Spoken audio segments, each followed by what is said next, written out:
blanching apa? So I'm going to quickly show you how to blanch the meat. Yeah, this is to remove at least 90% of the gameness from any meat that you're using. So first of all, I have some pork leg here, few pieces of ginger, Chinese rice wine. So prepare a pot of water here. You can put in the ginger, a bit of Chinese rice wine. Then we can slowly put in the pork leg or any kind of meat that you want to do blanching with.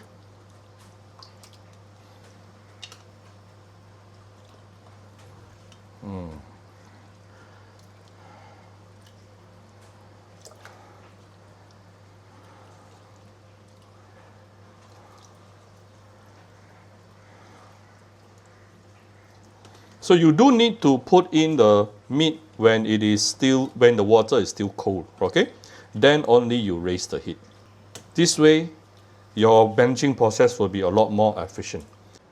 Do you see all these scums? So these are called scums, and these are the source of gameness.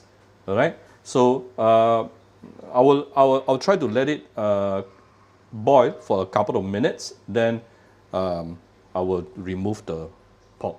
It has been boiling for the past 2-3 minutes, and you can see we have successfully removed all these scums, yeah, from the pork, especially the bone itself.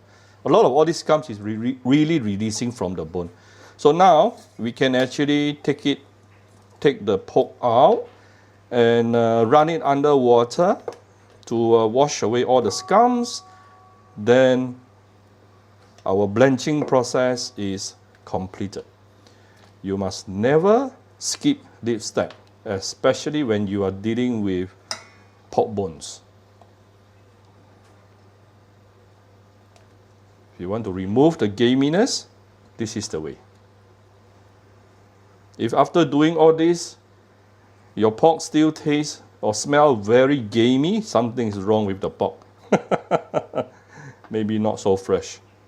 Right, so I have run this under water for a few rounds, and it is now clean and nicely, perfectly blanched. Yeah, this is how you blanch a pork leg.